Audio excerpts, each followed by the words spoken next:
Donc je suis Muriel Guillaume, je viens de Nancy, donc pas loin d'ici, en Lorraine. Je suis enseignante à la faculté des sciences de Nancy, mais ça n'a strictement rien à voir avec ma présence ici, parce que je suis là parce que ma fille a été... on a diagnostiqué une hypophosphatasie à ma fille il y a 3 mois. D'accord.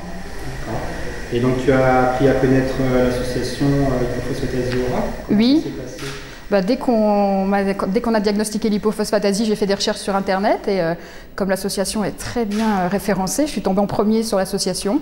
Et donc là, j'ai pris contact par mail avec le président, Steve. Et donc vous aviez eu envie de venir au niveau du colloque. Qu'est-ce que tu en attendais? Puisque je suis dans la biologie, j'attendais un petit peu de faire le point au niveau scientifique, même si je ne comprends pas forcément tout ce qui se passe, mais bon, ça fait quand même un point scientifique dans toutes les disciplines.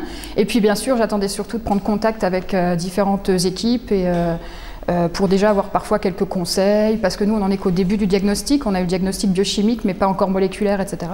Donc voilà, c'était un moyen de prendre contact avec les équipes. On est encore tôt dans le colloque, mais est-ce qu'il y a déjà eu des premiers échanges avec certains scientifiques dans des moments un peu informels? Oui, tout à fait.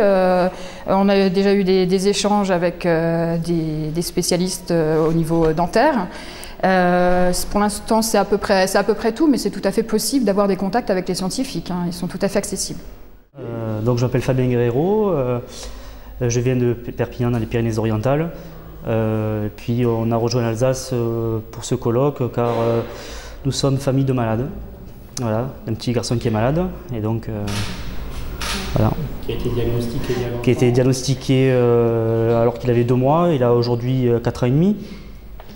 Et donc on vient dans ce colloque pour avoir quelques réponses à certaines questions, hein, notamment où en est la recherche. Et puis chercher un peu d'espoir, quoi. À la première sensation, elle est très positive. C'est vrai que bon, on n'est pas du milieu scientifique, donc ça peut paraître un peu difficile sur le plan technique, mais bon, on s'aperçoit qu'il y a pas mal d'échanges et que les scientifiques entre eux arrivent à rebondir. Donc on se dit que quelque part, ça avance et qu'ils vont pouvoir trouver entre eux une complémentarité qui aboutira certainement, on l'espère, sur quelque chose de positif. Voire un traitement, un médicament orphelin, mais bon, on n'en est pas encore là. Et enfin, c'est un bon départ.